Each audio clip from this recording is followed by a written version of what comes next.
Okay, everybody, we're going to get going because we have a lot of trustees here. This is, we have to call the roll. This is a required meeting step. So I'd like to call to order the State of the Village meeting for February 6, 2018. Clerk Johnson, would you please call the roll? Mayor Poynton? Present. Trustee Shaw? Present. Trustee Spicone? Present. Trustee Weider? Present. Absent is Trustee Bedoin, Trustee Euchre, and Trustee Sprocka. Okay, thank you. We have a quorum.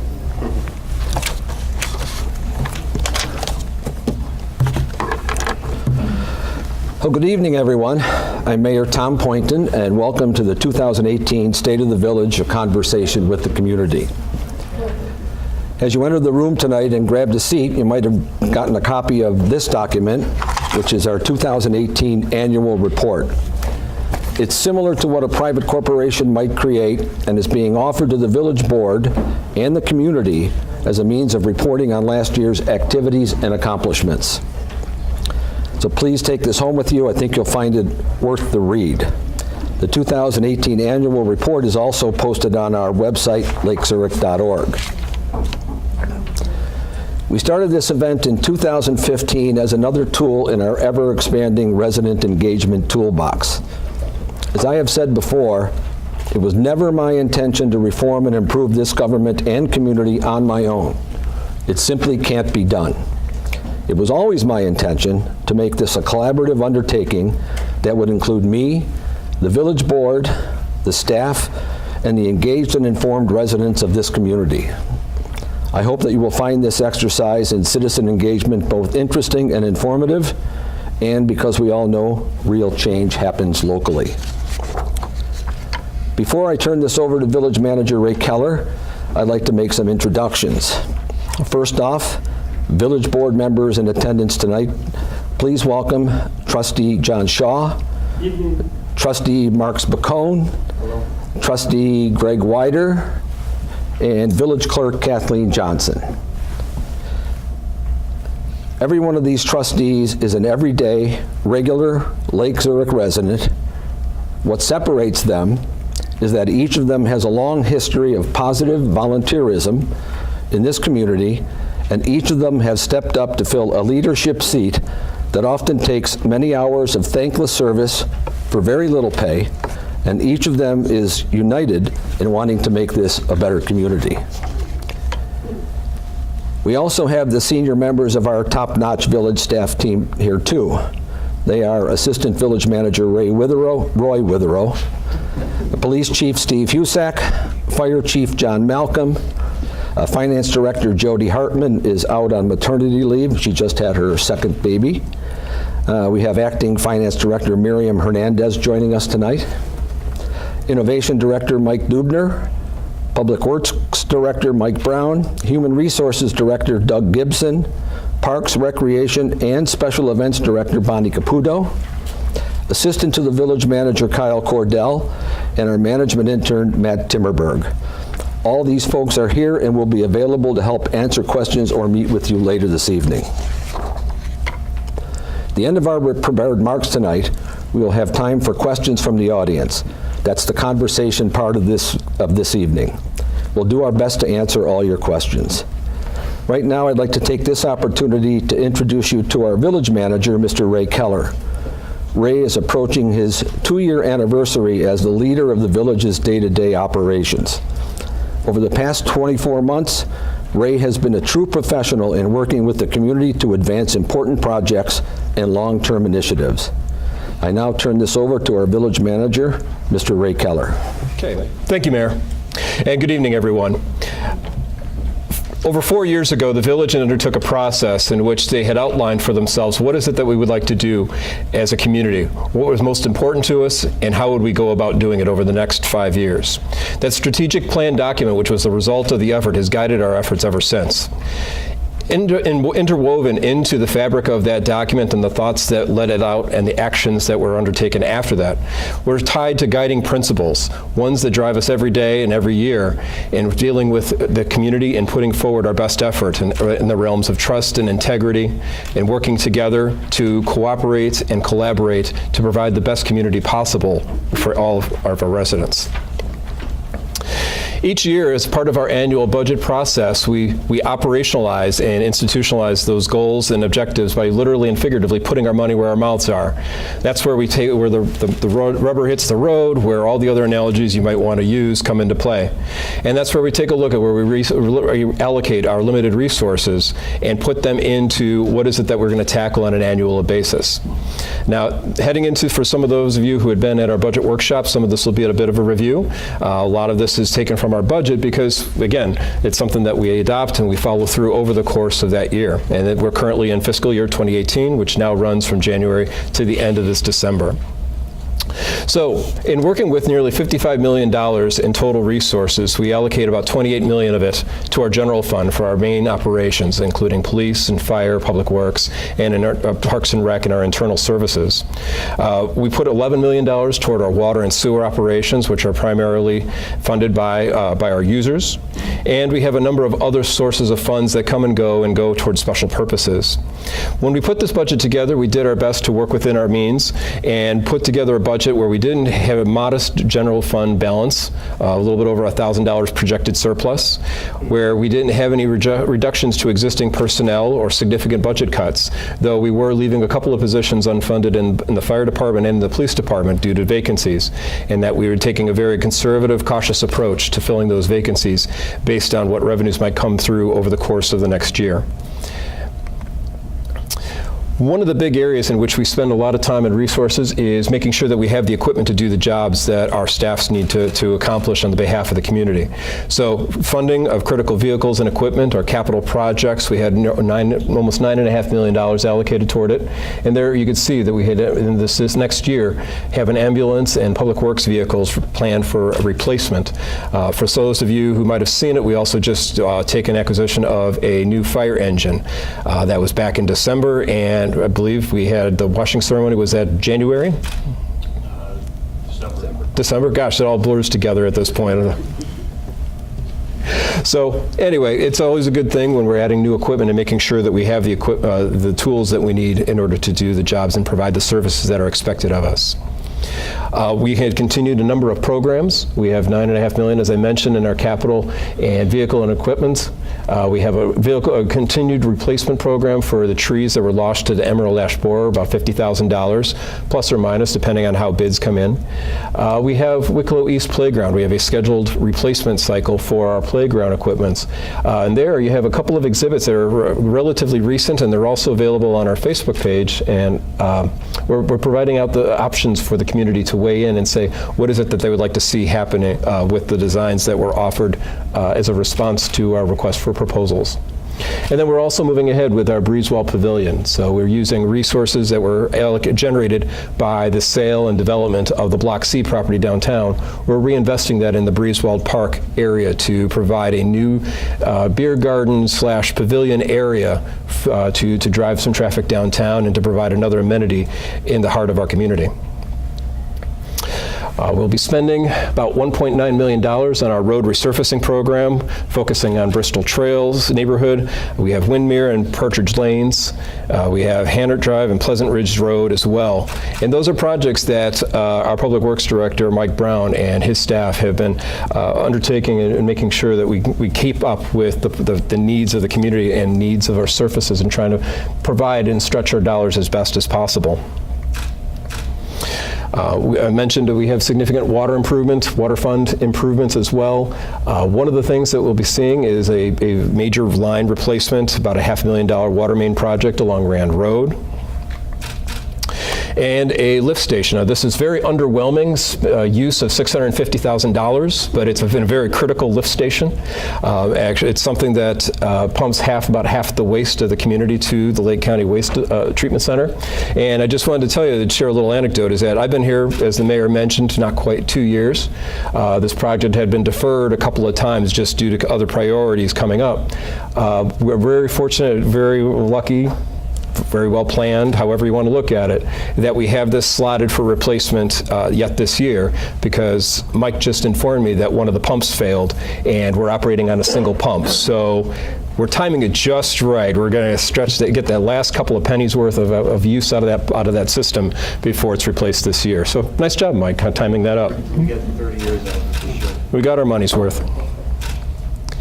This is one that is always interesting and taking a look. This was an exhibit from our sewer collapse on Deer Path. We had flowing water, and in the video that goes with it, let's see if I can play it. You'll see that one of the public works crew can break it off with his hand, and that's not supposed to happen, and that prompted our staff to take a closer look at something that goes completely unseen and unthought of until it doesn't work very right, and that's our sanitary sewer system, which literally collects all the waste of the community and ships it away. And what you had seen there is we started doing a comprehensive survey. We found that a number of them had deteriorated to the point where they are either in need of imminent replacement or some kind of other intervention. And one of the things that we'll be talking about and looking at over the course of the next year is the implementation of a lining project, where we go in, public works staff works with a consultant contractor who goes in and puts in a lining that basically extends the life of these older sewers, provided that they're not about to collapse. So, something that you never see, and not something that you really give much thought about, but something obviously that is critical to the functioning of the community. So again, heading into the rest of this year and laying out our resources in alignment with the 5 strategic goals, we had identified specific objectives that we're tackling this year. We have established that we're kind of in the middle of the setup process for a new tax increment financing district centered around the Kmart site redevelopment in the Rand Road corridor. And the intention is that we'd complete the setup this year, and that will put a funding mechanism in place for the next 23 years to fund infrastructure and park improvements in the vicinity of the Kmart area, right in there, the heart of that strip. We have our capital improvement program and our community improvement program we had recently completed last year. It's a 20-year plan that we're particularly proud of, that identifies all of our equipment and infrastructure needs, prioritized and allocated or assigned to different sources of funding.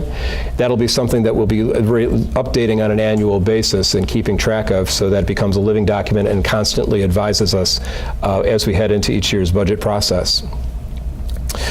Pensions, this is something that gets quite a bit of play out in the public. That's something that we had last year. We had about a $4.1 million total pension contribution calculated.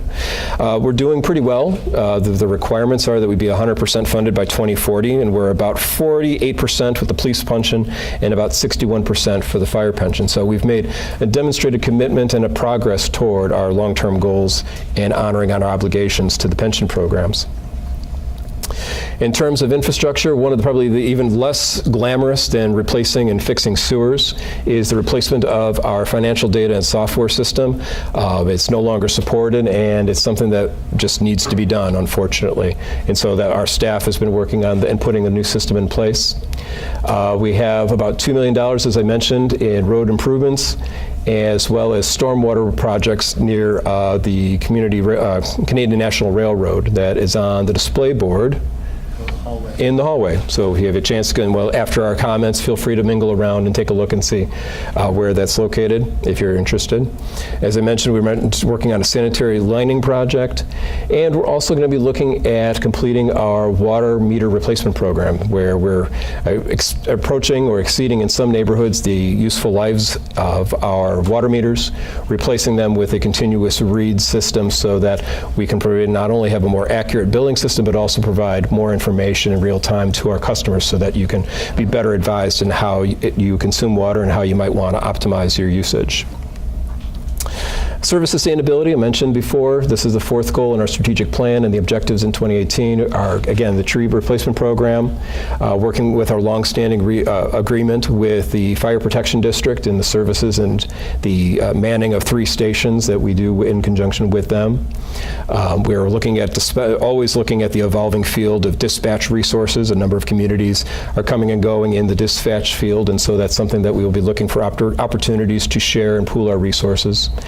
And also, again, update toward the end there, I have on the list updating the strategic plan, that now that we're knocking off a lot of the objectives that were identified over 4 years ago, in the next year we'll be hitting the year 5 of a 5-year plan, and we'll be looking for new challenges and objectives to take on in the subsequent years.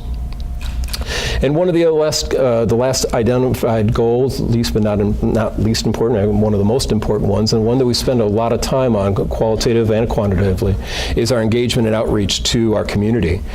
We have over 3,500 people registered for benchmarks, getting periodic updates from our community. We have a number of interactions between our staff and community events, block parties, shop with a cop, and all sorts of other events. And one of the things that I just wanted to, was a little bit of information I thought was interesting. We want to build on our success. This year, we really embraced Facebook and using social media to get the word out and provide a new forum for participation.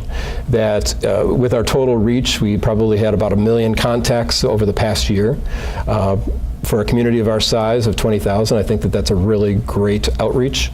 I think it's always something that warrants continuous improvement, and there's opportunities for further engagement and for further dialogue in the community. So at this point, I'll turn it back to the mayor. He will take over and bring it home. So, 95%. 95% of the residents in Lake Zurich rated Lake Zurich as an excellent or good place to live, as reported in last summer's National Citizen Survey. In addition, 96% of the residents would recommend living in Lake Zurich to somebody else. 97% rated the village as an excellent or good place to raise a family. And 83% rate the municipal services provided by our staff as excellent or good. We are proud of these figures as they affirm that as a result of the culture change that we have undertaken in Lake Zurich, we are making many of the right decisions and moving in the right direction, becoming even more transparent in the process. Some of those decisions are reflected in the financial status of the village, which has vastly improved over the past 5 years and continues to improve. We are budgeting cautiously, spending conservatively, allocating any surplus funds to upcoming capital infrastructure demands, which are many. By investing in our capital needs now, we are attempting to mitigate larger losses down the road, particularly relating to the aging infrastructure that is critical to delivering water and sewer services. The State of Illinois General Assembly continues to threaten key revenue sources that we have relied on for decades. For example, the state is charging us a 2% administration fee to collect and disperse our own non-home rule sales tax revenue. That 2% equates to roughly $40,000, almost the equivalent of our entire emerald ash borer tree planting program. For us, this is the equivalent of a tax on a tax, and it diverts even more money and more local resources from local governments up to the state government. To this point, we've been able to adapt, evaluate, plan, and execute high-quality services to the community, even though our proposed 2018 budget includes 201 lines of cuts. With general revenues holding fairly flat, we are being forced to look closer than ever at what services we offer, how we offer them, and how we can fund them in the future. We are operating leaner than we were a decade ago, yet providing more services. We can't do that forever. However, should our revenue base drop below where we are now, our financial condition could deteriorate and services could be reduced. We continue to hope for the best and plan for the worst. Over the past year, the Village of Lake Zurich has made substantial progress in implementation of its strategic plan, as Manager Keller noted. We've been able to keep municipal services high, boost general fund financial reserves, make smarter plans for long-term capital infrastructure funding, and increase the organizational efficiency of local government. Full-time staffing is now down minus 21 positions from just 9 years ago, a reduction of government by almost 12%. All of this while maintaining a AAA long-term bond rating, something that is achieved by less than 3% of Illinois municipal governments. We are truly trying to do more with less. So moving on to some significant developments that have been approved, begun, or will finish in 2017, 2018. Our industrial park, which is home to dozens of large corporations, including national and global company headquarters, continues to show healthy signs of growth and private sector reinvestment. During 2017 alone, the following companies significantly expanded their existing facilities in Lake Zurich: Bish Creative Display, Screenflex, Created Packaging, Echo, GPM Manufacturing, Shaft Piano Supply, Life Storage, and VRG Controls. Combined, these 8 companies added over 225,000 square feet of productive manufacturing and warehouse space to the industrial park in an attempt to make sure Lake Zurich remains as the economic powerhouse that drives Southwest Lake County. Other community projects have been approved, begun, or will finish in 2017-2018 include Somerset by the Lake. This project of 48 apartment units in 2 buildings is currently under construction at the corner of Main Street and Old Rand Road. This development will bring additional people to Main Street who will support the shops and restaurants currently here and help attract new downtown destination projects. Having a critical mass of people living on or near Main Street will boost other business recruitment efforts. Sparrow Ridge Plaza is under construction just south of Lake Zurich Secretary of State Driver's Facility. It will include about 3,500 square feet of retail, a child daycare center, gas station, and possibly a drive-through restaurant with outdoor seating. Aspira Place Senior Living Facility. This 120-unit senior living facility opened its doors in Lake Zurich in spring of 2017. Davenport Funeral Home completed their 12,000 square foot facility and is open. True North Shell Gas Station will break ground on the northwest corner of Route 12 and Route 22, the former Omega restaurant, and be turned into a Shell gas station. A number of new businesses opened in 2017. Hope you use some of these businesses. Roaring Table Brewery, Zinn Gastropub, Barbecue Productions, Molly's Original Pancake House, Franco's Pesceria, Beerability, Burn Boot Camp, Be New Pilates, Created Packaging, JJ Twigs, Radiant Solutions, Ivy Rehab, Awesome Lashes and Brows, and A New You. Coming in 2018, a Five Below store, McAllister's Deli, Home Goods store, Carlo's Mexican Grill and Seafood, and a meat and potatoes restaurant.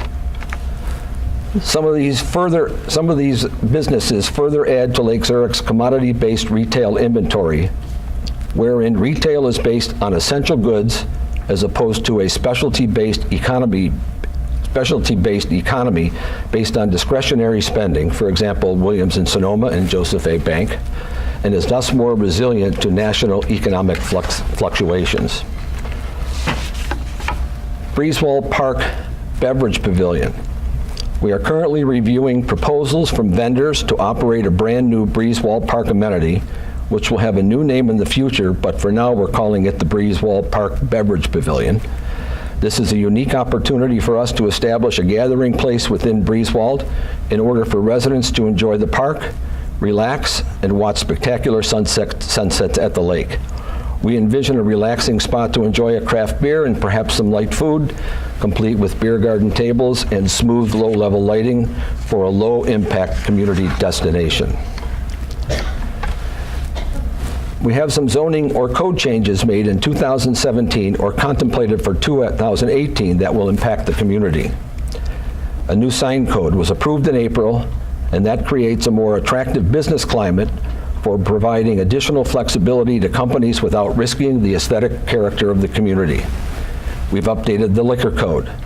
We are in the process of updating the comprehensive plan, which will address key community issues like development and growth, land use, community character, economic development, and environmental conservation, and provide guidance for future development for the next 10 to 15 years.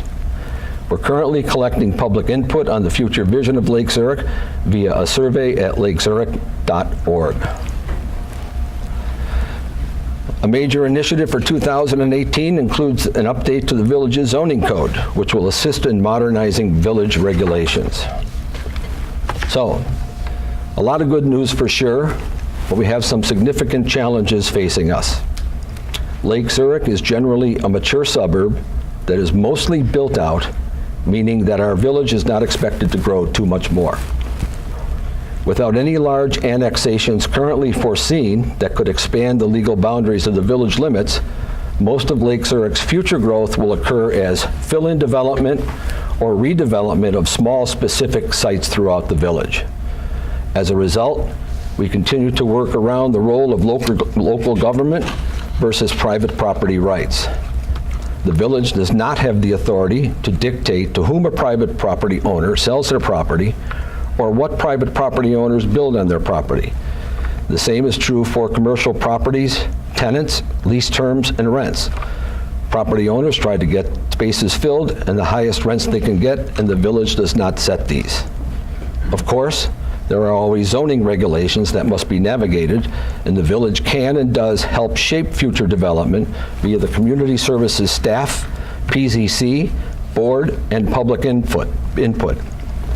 But the village cannot dictate what businesses are viable or profitable. Another challenge in Lake Zurich is attracting businesses that complement the current business makeup of the village or that don't compete or cannibalize existing businesses. Easier said than done. The village, through its partnership with Lake County Partners, receives quarterly gap analysis reports indicating retail sectors where it loses sales tax dollars, thus indicating a need of a certain type of business and providing staff with a direction of what type of business to try to attract. Our staff continues outreach efforts with shopping center owners, brokers, developers, and potential businesses looking to relocate or locate, and local property owners. So I have a question for you. How can you help? Y'all have connections. You can help get the word out about what a great place Lake Zurich is to do business in. And I'm going to, Mike Muir is in the audience here, and I want Mike to stand up because Mike is an example of what community people can do. In the last year, you can sit down now, Mike. Mike, through his contacts, has brought 19 different contacts through the village looking at opportunities. We're close on a couple of things. We're not close on all 19. But anyways, that proactive approach that Mike has taken is what we can all do. So thank you, Mike Muir. Last but not least, we hosted 37 special events, bringing thousands of potential customers to Lake Zurich businesses. So, we have a lot of projects happening and a lot of good things going on that we're proud of in Lake Zurich. In the past 5 years, Lake Zurich has accomplished a long list of objective successes that have benefited the residents and businesses of our village. In the process, Lake Zurich village government has become more professional, more engaged, more sustainable, more transparent, more responsive, more fiscally stable, more collaborative, more resident-friendly, more business-friendly, as we seek to address and solve the various challenges that we face. With the strategic guidance of our village board and the daily support of our top-notch, highly innovative and dedicated staff, as well as an awesome number of community volunteers who serve on our boards, commissions, and committees, and assist in putting on a terrific array of special events, we will continue to work to solidify Lake Zurich's position as the top-rated suburb for young families and the regional hub in southwest Lake County. I think we are well positioned for future successes. So right now we have a short 4-minute video that we've created to market the village, and we want to make sure that you, the people who make it all happen and all possible, have seen it. So I invite you to kick back, relax, enjoy this small video clip.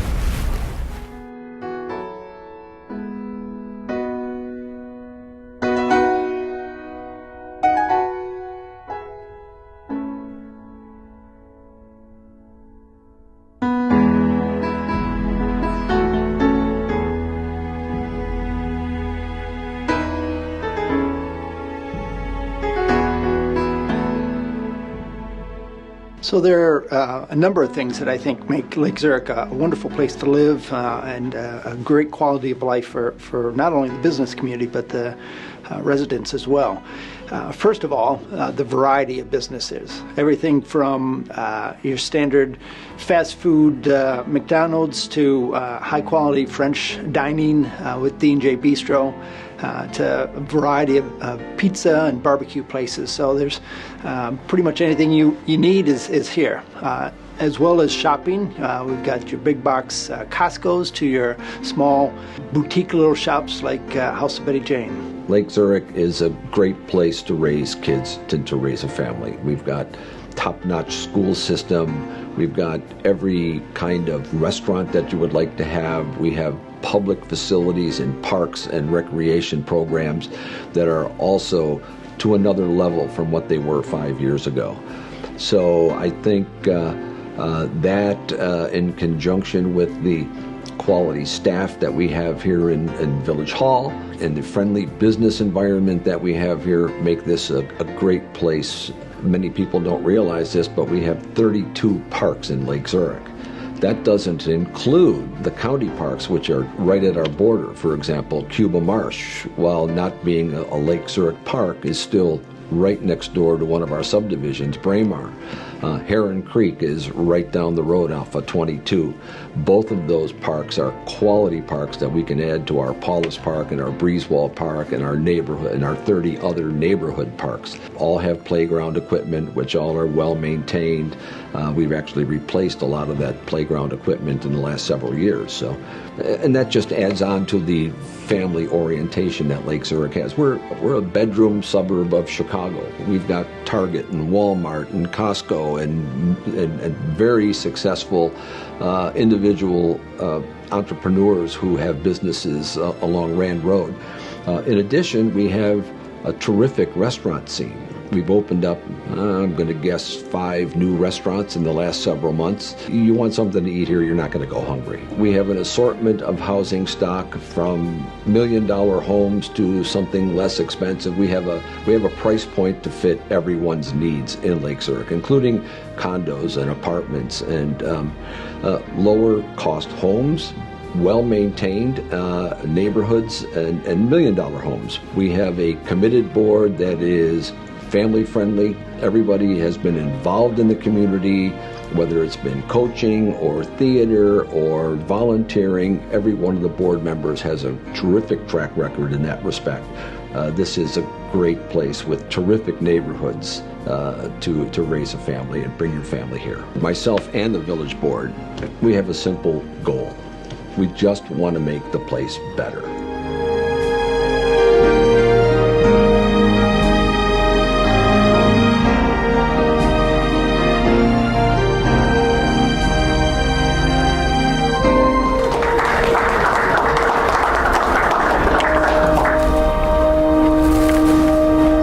So, that's it for me.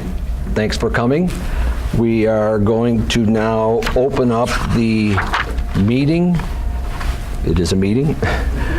We build this as a conversation with the community, so this is now the conversation part where we take your questions, input, and hopefully good suggestions and solution recommendations. So Ray Keller will join me, and we have the staff here, so if anybody has questions, we'll try to get them all answered. So, who wants to go first? I'll go first. Raymond? Yes. I was just wondering what the situation is on the drinking water now and in the future, because that came up in the last 10, 15 years. The wells and city water from Lake Michigan. So just an update. That's Mike, do you want to take that one? Sure. We are currently evaluating our neighbors to the north, the CLC Jawas, and looking into maybe a future possibility of going to the Lake Michigan water. We recognize that although there's nothing wrong with our current water system and it's top quality, but there are certain standards that may come into play in the future that may turn us to a different direction. I'm on the water testing program as a volunteer.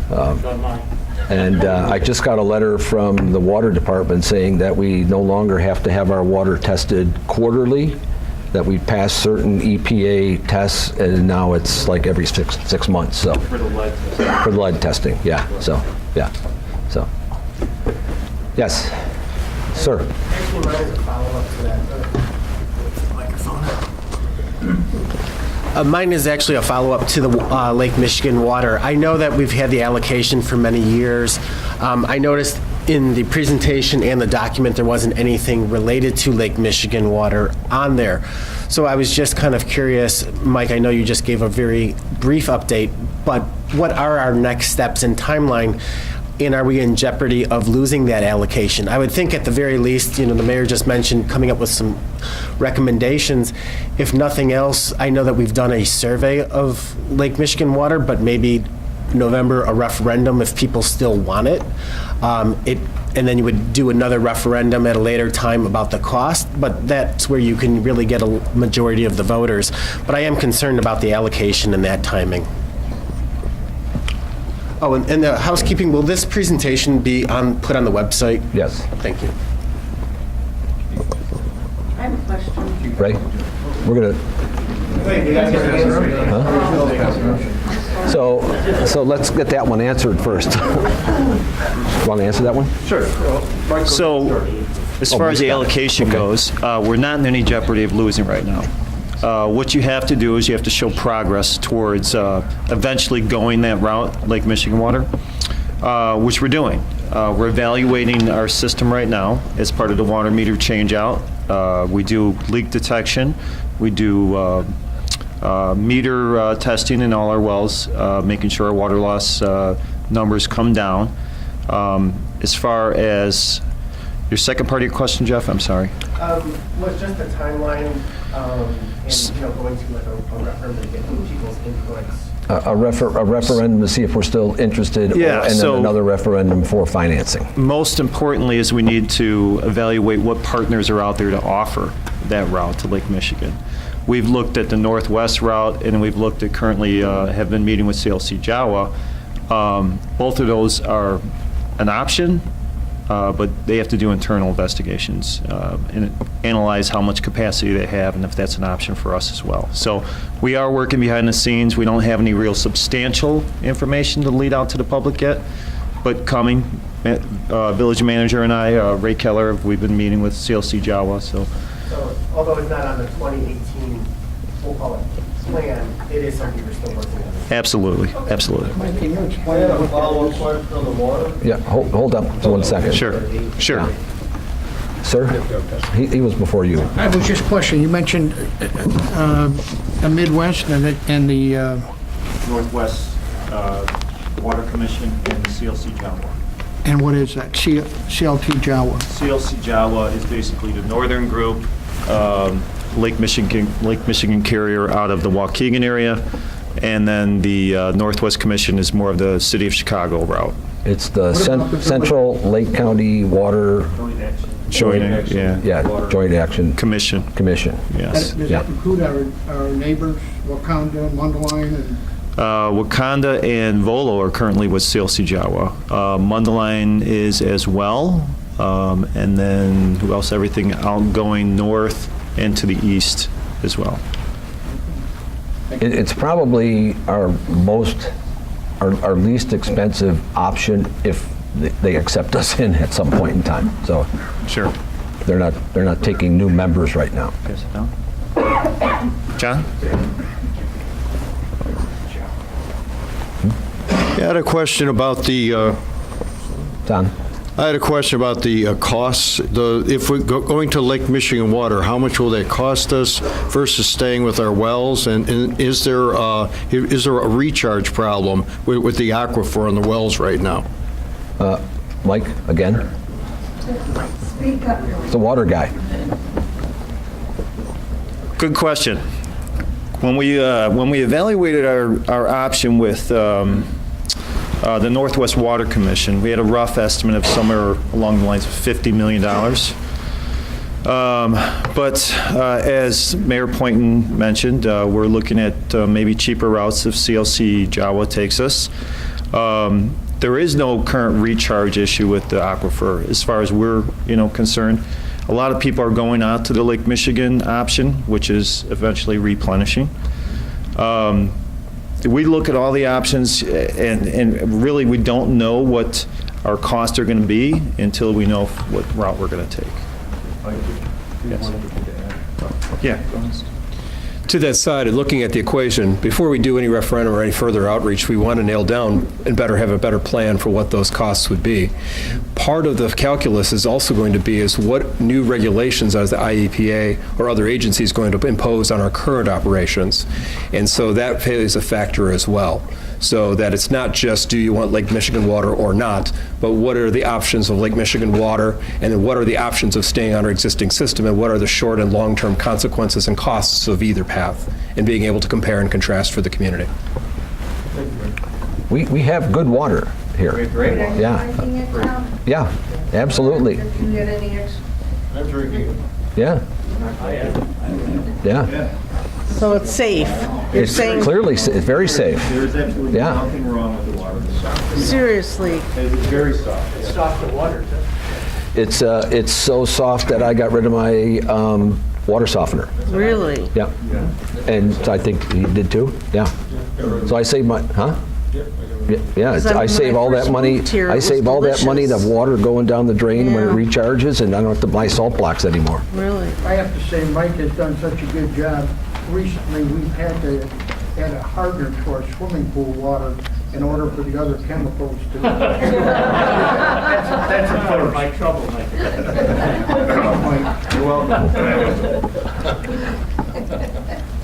Well, my question, and I received something in the benchmark, and I was kind of curious because when I spoke with my insurance company in regards to getting flood insurance, they said that it was really expensive. And then I saw this, secure your flood insurance before spring rains arrive. What is this? Is this are we now in the flood zone? Because I did not understand that. No, we're not And how- we're not in a flood zone, but I think we have some areas that do flood. And I think this was simply just an option for those who might need that insurance. It's a source for them to pick up flood insurance. Kyle actually has a contact for that. Sure, I put that in benchmarks. Just as a reminder, if you want to get flood insurance, you have to go through the National Flood Insurance Program. It's a federal program. It's not a village program. It's not an Illinois program. It's a federal program. You can get it through any insurance agency. It doesn't matter if you shop around for it or not. I think the rates are set at the federal level. They are what they are. If you want to get it, there's like a 30-day waiting period. It's at least a 30-day waiting period if you want to get it. That prevents people, if there's a storm coming in, a day or two, they can't get flood insurance right away. So if you want to get flood insurance through the federal insurance program, now would be a good time to do it. Local flood maps have not changed. Just an additional option for you. Okay, because I was under the impression we couldn't get flood insurance. No, yeah, I understand there's a lot of people that think that.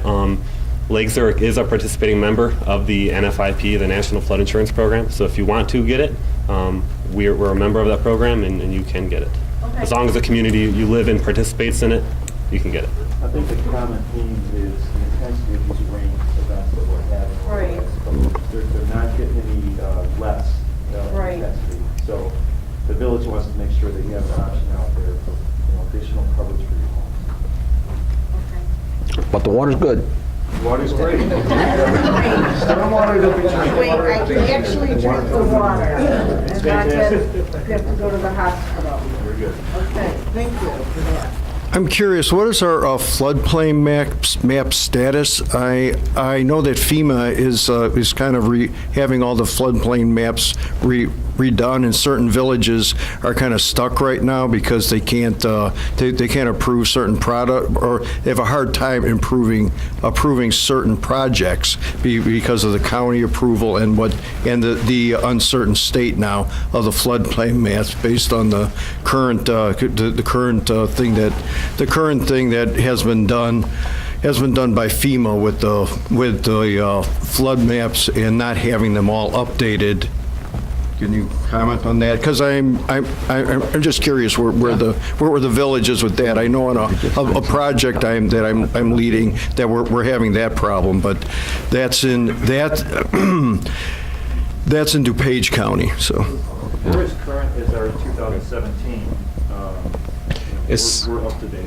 I'll ask Sarosh if he weighs in, and if we've heard, we haven't had any problems either with our engineer or from a project applicant's engineer saying that they didn't get updated information. okay. And if I might add, typically if a project comes through and finds out that they have to make a change, they file an independent fee for a level of cancellation for that particular property. So that happens. For us to go forward, it was going to cost us $20,000. They have the map in that section that wasn't updated, that they have it updated. Seen on many individual properties, you Right. get a level of cancellation. Okay. Anybody else?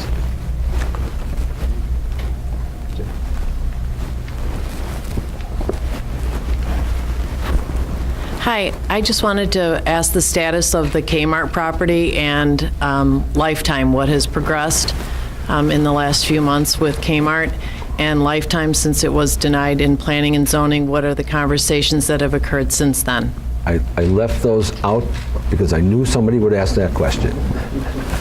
Shocking. As of the Kmart property, Mr. Hoffman in Garden Homes is tying up loose ends with regards to rights-of-way and some IDOT issues. He informed me a couple of weeks ago that he's probably 6 weeks away from bringing something forward. I'm not exactly sure what the something is, but I think that he's going to move in 4 to 6 weeks. Lifetime, same as what it was when we left the Plan Commission. We haven't heard a single word from them, so no additional status. Correct or wrong? Yeah, so.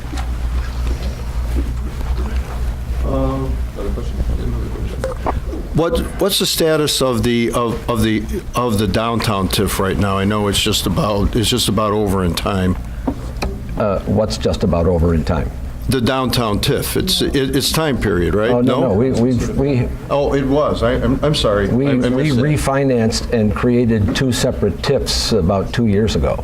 Okay. No. Yes. Okay. So we refinanced and got it approved through the state legislature. Oh, okay. Great. Thank you. Yeah.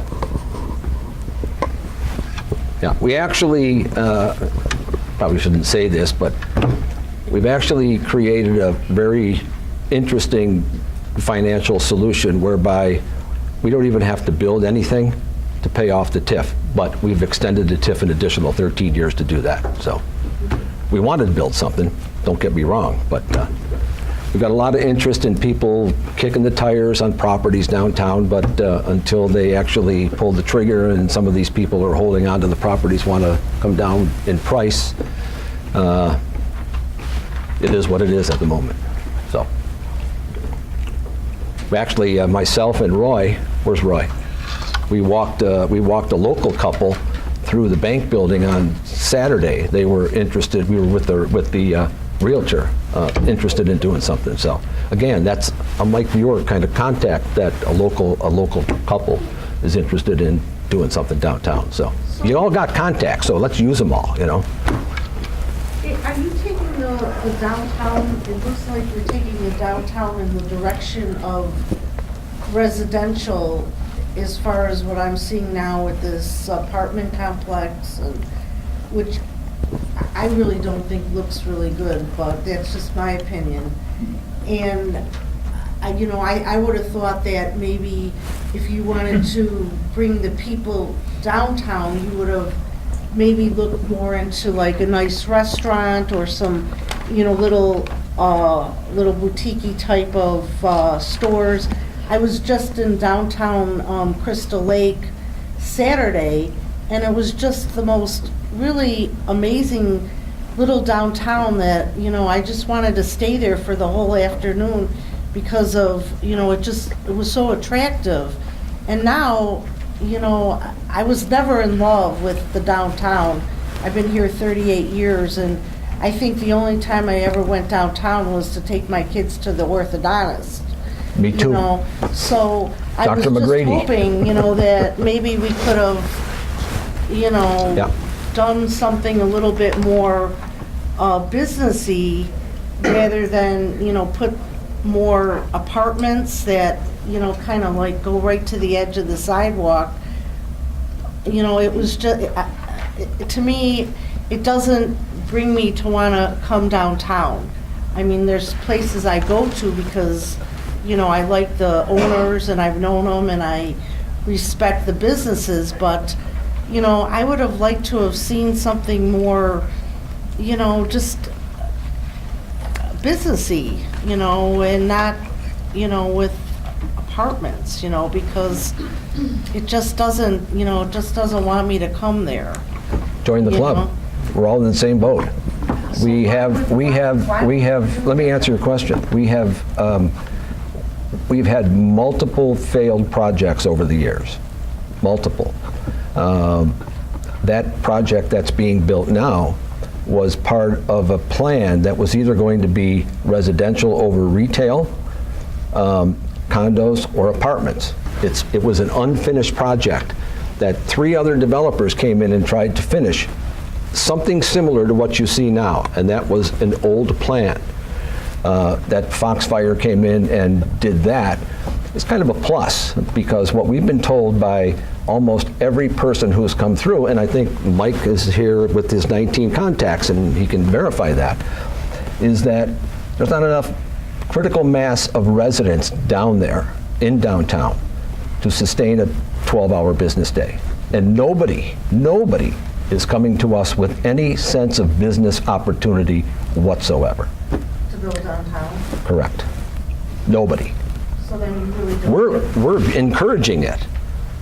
We're looking for it. We attend shows where we, you know, Roy and myself and Ray and Sarosh, and we're begging for people to take a look at what we have to offer downtown with the lake and the center of town and the empty properties. So we're with you. I've lived here since 1984, and I've never had this downtown be a what I would call a burgeoning downtown. The other thing that they're telling us is that when they go out onto Route 12 and they see the massive businesses and the opportunity on Route 12, that's like our downtown, you know? So if you know anybody who wants to buy the bank building or some of those other properties that are downtown and wants to put a restaurant down there. We talked to a guy on, what did Brad Friedman tell us on Saturday? He was a developer and real estate guy who said that, you know, we actually put together a building that we paid for out of our own pocket as an idea for somebody to come in and build the building. Nobody wants to build that building, unfortunately. It was a multi-purpose restaurant building, just an idea, just a concept. We took the bull by the horns and said, all we're getting in the Block A is residential. Let's do something on our own and see if we can draw some people in with this building. Well, you got to find a tenant for the building, and we haven't found a tenant for the building yet. So, but we're filling up Route 12. Route 12 is consistently being filled up. Amida took over the end of the Jominix, I call it, strip, and that whole. Are you getting any tax revenue from these? You know, I mean, I know a lot of these places are filled up, but, you know, it seems like how much revenue is coming to the village from these? Well, if we're building new buildings on empty lots or refurbishing older buildings, there's an increase in the value and the property taxes get going up. We're getting it some places, other places we aren't, you know? Mayor, if I may. I'm sorry, go ahead. Part of it is not just looking for tax revenue, but it's how all the different pieces of the community fit together. So you ask about residential. We added the residential on Block C partly to stimulate and sell and get back on the tax rolls a property that's been off the tax rolls for about 15 years. The reason it was a residential no, wait. It was a residential component is because it needed the critical mass that the mayor referred to. And that was something that, since that building had been approved and started construction, not only did we get a lot of thank yous and a lot of excitement from the existing businesses who are already down there, who are looking to capitalize on the foot traffic from the 48 new households that are going to now be living in walking distance of their businesses. We've had some of those new leads for some of the other vacant buildings in the area saying, hey, there might be an opportunity now that they're starting to get some more people in the downtown walking around and taking advantage of the opportunity of the businesses and the amenities. You mentioned tax revenue. It's not just also tax revenue. You know, right now, across the entire country, it's not just in Lake Zurich, not even just in the Chicago area. There's a great shift right now in how retail is done. Now, municipalities and counties in particular in Illinois benefit from getting some share of the sales tax dollars, and that does go back into our general fund and helps pay for services. What also we look at is the businesses that come and go. It's market driven. You know, businesses identify a market opportunity for them, and they come and locate. They try to find a spot that they can afford from a rent. The space meets their needs. It meets the traffic counts and the other site location criteria that they're basing their decisions on, and they hopefully make a go of it. Some of them are sales tax generators. Some of them are services. A lot of businesses are shifting toward a service model where people are not necessarily buying anything and walking out of the store with a tangible product, but they're coming in for medical services, or coming in for massages, or they're coming in for a whole cadre of different types of services. And part of it is not just looking at the sales tax, but looking at it as, are we making living in Lake Zurich more convenient for our residents? Do they have to drive to Vernon Hills or Barrington or Schaumburg to get the things that they want and need? We try to provide the opportunities, we try to provide the environment in which people and businesses can make decisions that this is a really good place to be. There's opportunities here for them to be successful with their businesses or with their families or whatever it is that they want to bring to Lake Zurich. I understand that part, but the part that I don't understand is I'm on a lot of these websites where, you know, they're talking about the schools and all that, and are the schools overcrowded, or what's the deal Not at all. with the schools where they need all this revenue? I mean, you're bringing in apartment buildings that, you know, the Kmart that's gonna go right to the schools. You're bringing, you know, this apartment complex right here downtown. Is my property taxes gonna go up? Because right now the schools are complaining they need all this money and they can't, you know, $75 million. Are we overcrowding the schools now by putting in all this? Not at all, because, well, I was just going to start, sure, I was just going to add that right now, District 95 has got a net deficit of the students that they've been providing, that they have a great deal of capacity available because of the demographics. There's just fewer kids going through the school system right now. So we can handle with all these Yeah, we consult with District 95 and to keep them apprised of our projects. The apartment projects at Kmart and Block C, Somerset, are both projected to have a very low impact on the school district itself, but they do have the capacity to handle it. Trustee Spicona is our resident school district expert. I'm a school administrator. I've been in education for 22 years. In the region, and I'm talking about regionally, school enrollments are decreasing. Part of it has to do with the flight from Illinois as a result of the reason why Illinois is losing population every day. Other parts of it are that we're getting to be an older population in the state of Illinois because the younger generation isn't settling here and raising families as much right now. The school districts, and I used the old Quinton Road School, which the district turned around and sold for, what, $100 million or whatever it was. They sold that property so they can build the Hawthorne Woods, the new mall over there.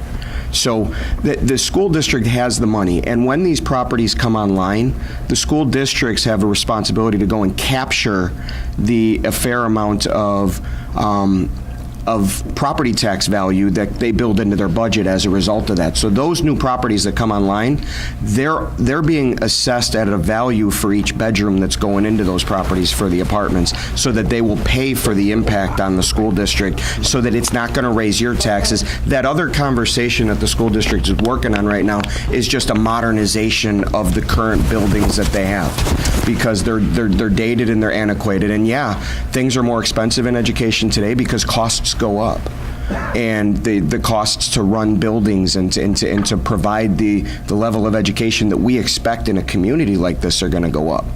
And so as a result, that's the driving force behind what District 95 is working on right now and trying to modernize what they have, because they have some out of date. Yes, that's a whole different, that's the bond portion of it. That's a whole different issue, and that's a District 95 conversation. We're here to talk about the Village of Lake Zurich, but it's not. It's part of the whole. It is, but I have no concerns, and when I voted for the apartments in both cases as a trustee, I had no concerns that it was going to impact the schools because I do know that the enrollments are down. There's room in the capacity. There's just a concern that the infrastructure is aging and it needs to be modernized. Because as residents, and whether you have children or not, if you're retired in the community, and someday you're going to want to sell your property, one of those drivers is going to be what we're doing as a village and what's going on in that school district and how valuable is that school district. Time on the market when you go to sell your house is going to be huge. One of the indicators is going to be how quickly someone wants to get in to get their kids into the schools before school starts. And that's going to drive your property value and create demand in our community for a community that people don't want to be in Stevenson with 4,000 kids. They want a smaller school environment. They want different types of opportunities. And I've seen a lot of this conversation on social media saying this, that, and the other. You pick a place to live because you value where you live. And you value what those amenities are in that community. And we're doing everything that we can, and I know our staff is working hard every day to provide all of these opportunities. And I just want to throw a couple of ideas out there. For instance, the Breezewald Pavilion type of thing. Whether you agree with it or not, there's an opportunity with some of these vendors that are applying there. And here's the way I vision it in the big picture. Let's say it's Mickey Finn's. Everyone knows Mickey Finn's in Libertyville, right? And they say, well, we want to test out the Lake Zurich market. Maybe we can negotiate something where we can operate the Breezewald Pavilion for a year and say, wow, you know what, our product works here. Why don't we look at Block A and build an establishment? There's an opportunity here for us to attract other businesses by building an amenity of this sort. And then I've seen other complaints about, well, you know, those apartments are right up on the sidewalk. Do you remember the buildings that were there before, how close to the sidewalk they were? There's no difference. Downtown urban living, that's what it is. If we're calling it downtown or Main Street or whatever name you want to call it. But think back to the history. Roy can go pull old pictures for you if you need to see it again. They were right up on the curb. They were right up on the curb, okay? And the welding shop, right. I mean, so this is what we understand that, yes, it's up on the curb, but at the same time, this is what it was.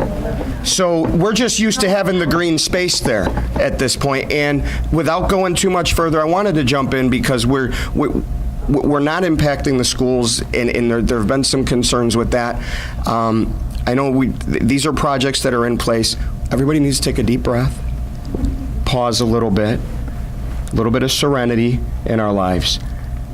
We all want the same thing. We want a wonderful place to raise a family and to live and for many of us to retire and enjoy our years together. We're not all going to agree on the way that that's going to happen. We can agree to disagree on some things, but in the end, nobody's doing anything in a malicious way or in an antagonistic way to try and make sure that we're moving forward.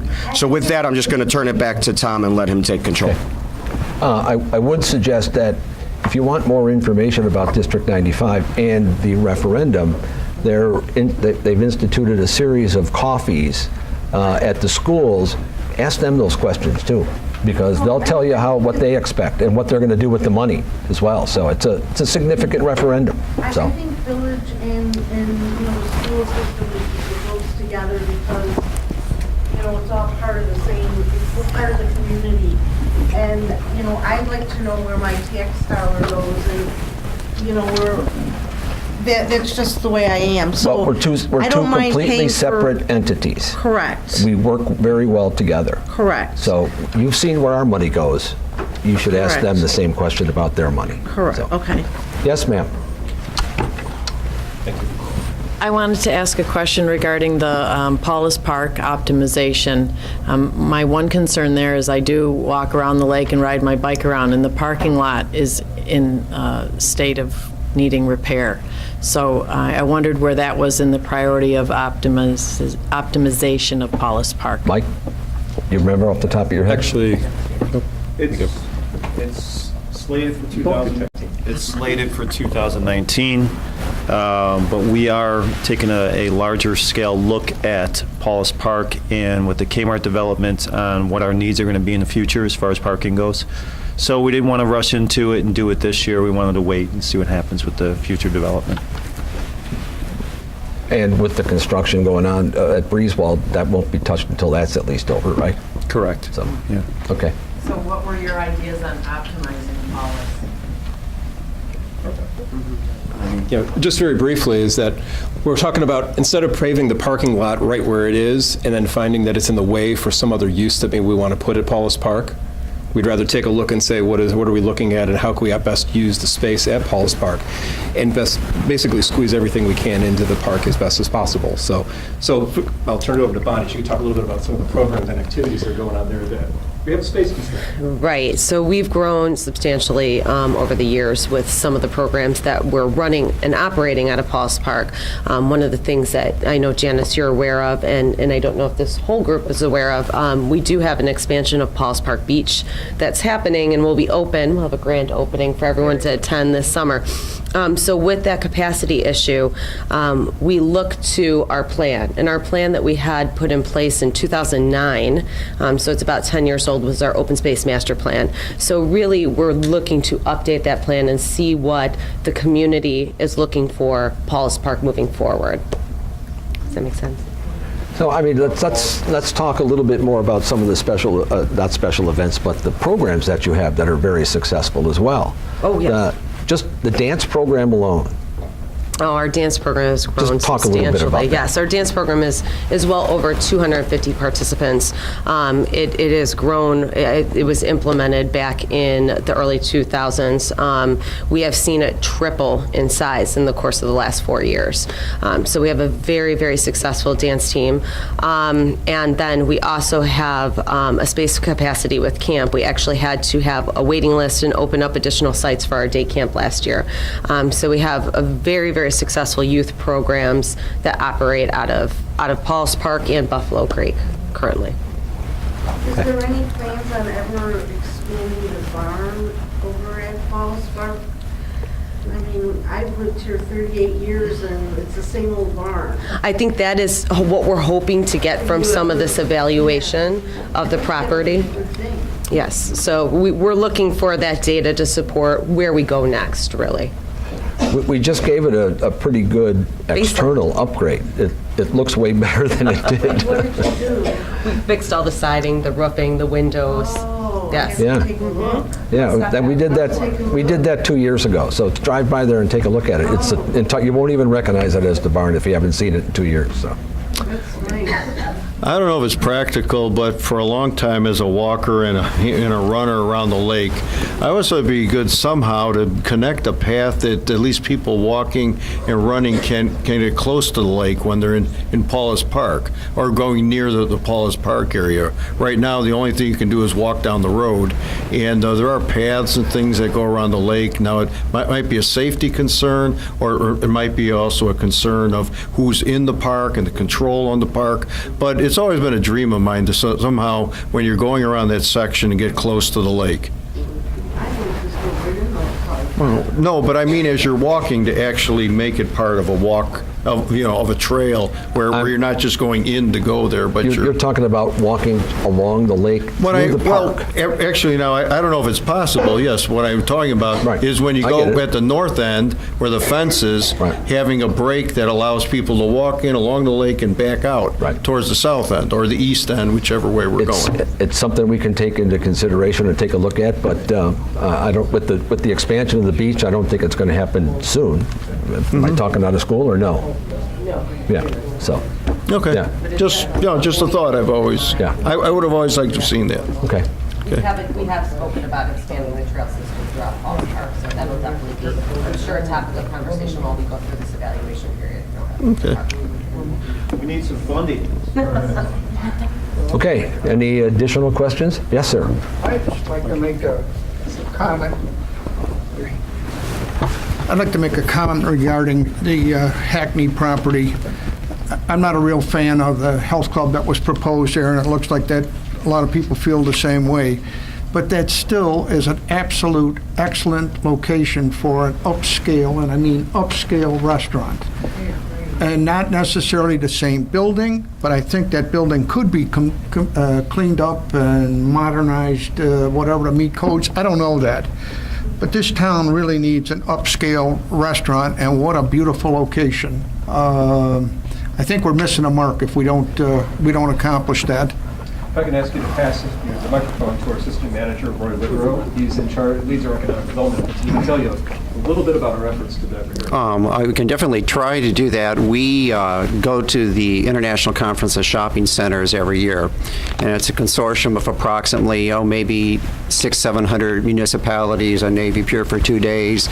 I think the brokers, developers, businesses, restaurateurs number probably in the 2000s, and we have conversations and we talk about that, and we get leads, and we really market very heavily to developers, to corporate entities, to chain restaurants. One thing regarding the Hackney site, it is private property, and the owner of that private property can, within zoning code and to build what that family wants to build, and we'd be more than happy. We'd love to work with him to bring in a first-class restaurant. And I do think, North Rand Road, going in and out of town, that would make the village pop if we were to have type of facility like that, at least somewhere on the.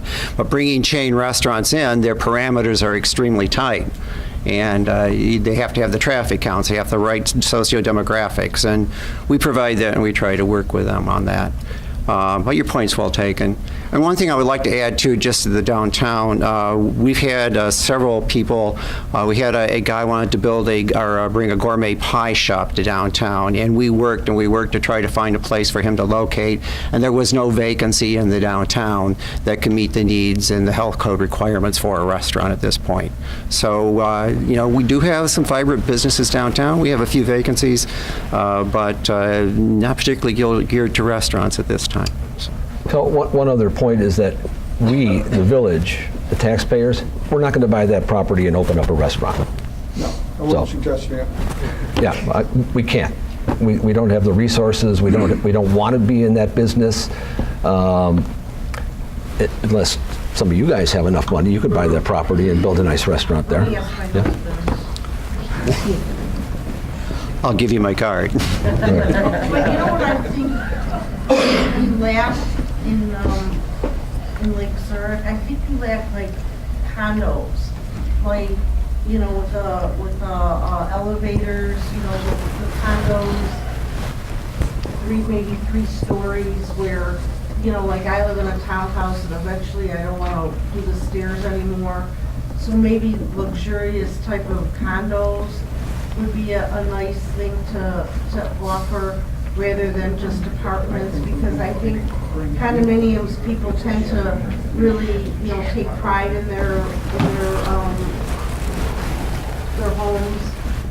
So I think something like that might work, maybe in the Hackney's residential section, and maybe a nice restaurant or something like that in there. Reach out to the property owner. The Mastersons, you live right across the street from where they were, so give them your opinion, and we'll jot it down as well. So. Okay. Yeah. I was wondering, we're talking about getting different businesses there. Are there currently incentives that are offered, or any tax rebates, or are there plans for those? I know that back in the day, Mayor Stefaniak offered a lot of tax rebates and managed to do a pretty good job of filling up Kildare. Short answer is nothing in place. If someone comes and makes us an offer we can't refuse, we'll consider it. You mean for a tax rebate? They make you an offer? If the use is so desirable that the community comes clamoring and beats down the mayor's door and fills up his inbox and says, we absolutely have to have this. So there's a hot dog chain. It starts with the letter P and it ends with an O that we don't hear a week doesn't go by, that someone asks us when's it coming to town. And the last we heard is that in their last site location, was it Vernon Hills, Roy? I'm sorry? It was Gurney, that's right. $1 million incentive. They got $1 million to open up in Gurney. So, it's possible. We'll take a look, and we try to keep an open mind when those kinds of opportunities come to it. The Hackney's property is not in a TIF district. There's no obvious incentive or retail or rebate that we can give them at this point. If it's a huge sales tax generator, we'd be receptive to looking at some kind of sales tax sharing, perhaps, on some kind of limited basis. Really, the only incentive, quite frankly, we have is being a little bit of flexibility with the zoning. I called up the Lake Zurich movie theater, because it was for sale. Have you heard anything about that? Because when I spoke to the real estate agent, he said that they were in the middle of trying to upgrade it. Have you heard anything Yes. about? Actually, yes. It turns out that that rumor was completely unfounded. We did our due diligence and found that there was no rumor to sell, as what was happening was that the Regal chain was being acquired by a REIT. And what happened was the sale completed, and that's actually moving ahead with their plans to accelerate possible reinvestment in all their theaters. The question, we tracked this down, and we found out that the rumor that got started about the Regal was actually the for sale sign that sits out in front on the berm. And that's for the property that the Regal Theater owns in the back that they've been trying to sell for years. And they've come up with a couple of interesting ideas for how to develop that property. Hasn't gone anywhere, but that's where we think that rumor started, so. Yeah. Roy, I don't know if you have anything more recent? No, as of last Friday, it was a UK corporation called, I can't remember the name of it, they bought the Regal chain, and when I spoke to the last week from the representative Regal, the sale did go through, so the UK company now owns that, and they anticipate that if anything, that will be a benefit because they will probably, once it gets in the queue, renovate the current Lake Zurich Theater. That would be great. Mhm. That'd be great. But that's not going to happen tomorrow. No, I know. I haven't been there forever, because it's kind of old-fashioned. Anybody else? I think that's someone over there. Yes, sir. Just a question on a different topic, kind of the street renovations. I know you got to do it in pieces. What's used to qualify different streets? And I bring the question in, I'm on Meadowbrook, and I don't know how many years ago that street was resurfaced, but whatever the contractor that did it was lousy. The street is just crumbling apart. And I see other newer streets they're doing a better job on, so I'm like, what's the criteria for determining which streets get resurfaced? Street boy, right here. We did a village-wide pavement analysis about 4 years ago now. Sorry. We did a village-wide pavement analysis about 4 years ago, so we're into our fourth year, and we rated them on a couple different options, or a couple different issues. One was basically surface, and then the other one was subsurface. We did cores throughout the village, and that's what basically guides us today. Meadowbrook, though, we'll take a look at it. If it's in need of some patching, or we'll see where it fits on the list. I'm not exactly sure. And if you want to give me your information, I can get back to you. Yeah, because there's been certain areas where it got really bad, you know, the curb's here and the street goes down to here. Sure. And they've done some patching when it got really bad. I was just wondering, 'cause the curbs are just cracking all apart. We're taking some extra steps too. We're going to be doing some crack sealing on the curb line as well, which we haven't previously done in years past. You know, trying to stop water from getting in there and destroying the subsurface. Garbage trucks are, you know, those are an issue too, with, you know, the sudden stops that they do and the weight. So we'll take a look at it though, for sure. Because it was kind of apparent when they did the curbs, they weren't right, and then the street was put to there, and now the curbs are just going, the street just sinks. All that water is just going down and making it worse, so it's kind of like a perpetual problem, so. Yeah. If you want to leave me your information. Sure. Yeah, I can get back to you, man. That's what I was curious. Thank you. Watch it, watch it. Stuck the lander. Pretty nimble, huh? Meeting's over. It's over. Call the spot. You mentioned earlier that as far as the village vision and comprehensive plans and different things like that are in the works. I'm curious how do the residents how can they, if they want to, be more a part of those plans? And also, years ago there were meetings that were held with different leaders of different groups within the village, associations, things like that. Do those meetings still take place? Not that I'm aware of. We do meet with the chamber. We do take input from residents and businesses, but no formal meeting kind of thing. If we need to do that, we put one together.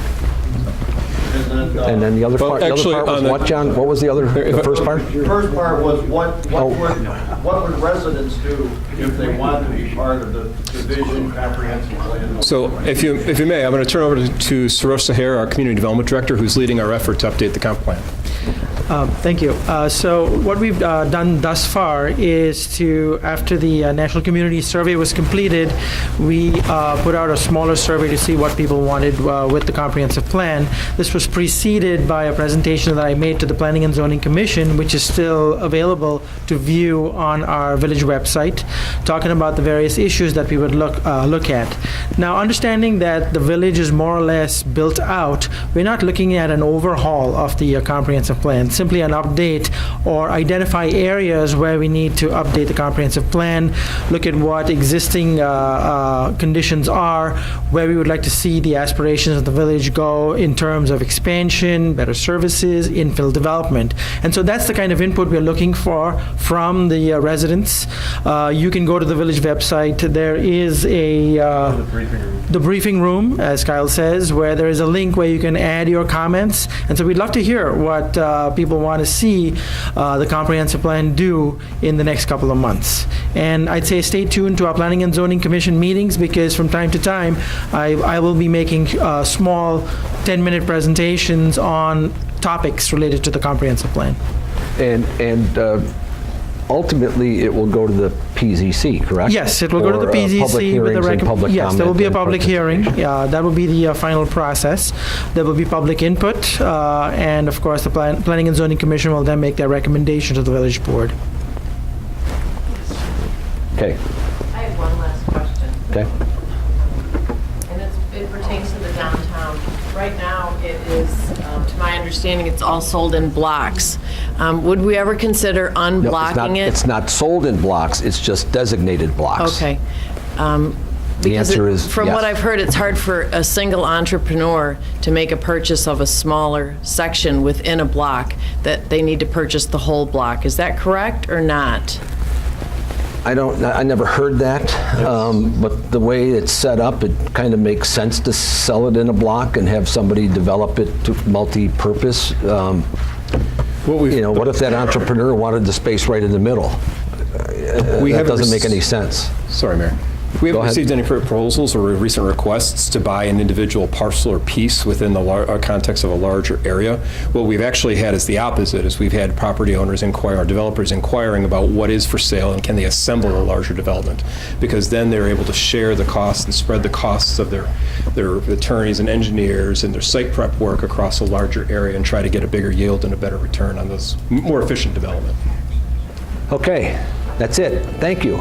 Thanks for coming tonight.